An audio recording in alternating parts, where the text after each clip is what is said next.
I'm here with Vic Mensa, and we just had a great conversation about some of his political activism. And Vic, I actually want to get into the upcoming general election. Now, we haven't even had the primaries yet, but you've been pretty vocal about your support for Bernie Sanders. Right. So talk about that a little bit. Why is Bernie Sanders your preferred candidate? I would say, honestly, the first reason that I really connected with Bernie is his socialist edge and his sense of responsibility to take care of the people and the receipts in his history. You know, his receipts really set it off for me. I'm from Hyde Park on the south side of Chicago. That's the community where Bernie went to the University of Chicago and is photographed in black and white, getting dragged by police, protesting for civil rights. That means a lot to me. That means a lot more than anything someone could have done in the last 10, 15, 20 years with political aspirations to be president, because that tells me that the man was with us when he didn't have anything to gain.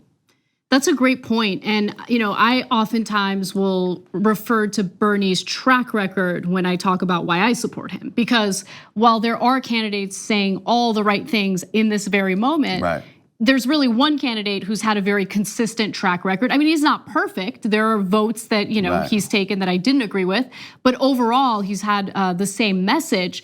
And you mentioned socialism, which I think is fascinating, because when I hear young people support his socialist policies, it's usually young people who are strapped with an increasing amount of student loan debt, they're struggling, they're getting paid low wages. But you are an artist who's making decent money, right? And so usually people with money don't want these types of policies. What is it that motivates you to support these policies? Well, I don't come from a community full of people with a lot of money. You know what I'm saying? The vast majority of people that I know closely, that I've grown up with, don't live like that. And I can't become detached from their situation. And I've never felt that people in my neighborhood and on my side of town should have run-down schools and textbooks from the 80s and bullet holes and stop signs, streets ripped up and unpaved because they don't make enough money. It doesn't make sense to me, And man, it's like, about Bernie too, is that his receipts and those photographs and his history mean so much more to me than candidates now making headlines for acknowledging racism. Yeah. They're like, racism is real, we've seen it, and everybody's like, woo! And I'm like, and what? Like, we've been living racism the whole time. Are there any specific candidates who come to mind? I've been trying to not even call the guys out and kind of just support Bernie, and that's just in general with me something I've been trying to learn to do is speak positively. And I think that there are a lot of good people in the race, it would seem, but also I don't really connect with politicians in general. You know what I'm saying? Because it's so phony and so much smoke and mirrors and too much compromise. Absolutely, yeah. I mean, and a lot of flip-flopping, right?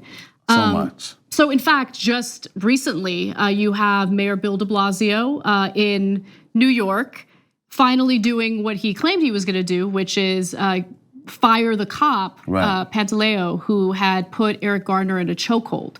Now he's getting a little bit of criticism because it's been 5 years since Eric Garner was killed in that way.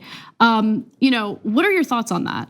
I saw him flip-flopping the other day on Hot 97. I was over there with my guys Ebro and Peter Rosenberg. I watched a video of him on there. Ebro was grilling him about having not fired him, and the mayor was just really delegating responsibility over to the police chief and acting as if his hands were tied.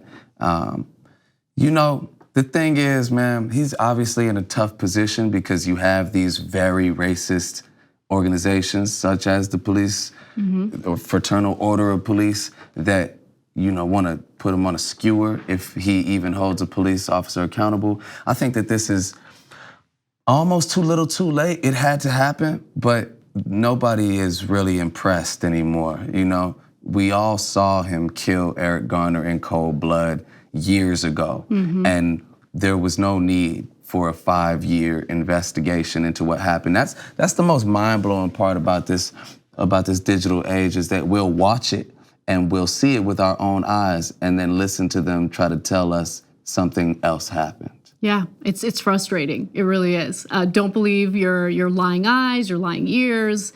But, you know, it's awesome that there was finally some justice. He shouldn't be a cop. He shouldn't be out there on the streets. He could kill other people. He should be in prison.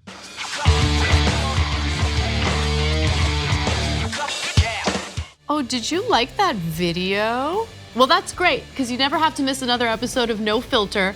All you have to do is just hit the subscribe button below and ring the bell to get notified whenever we publish a new video.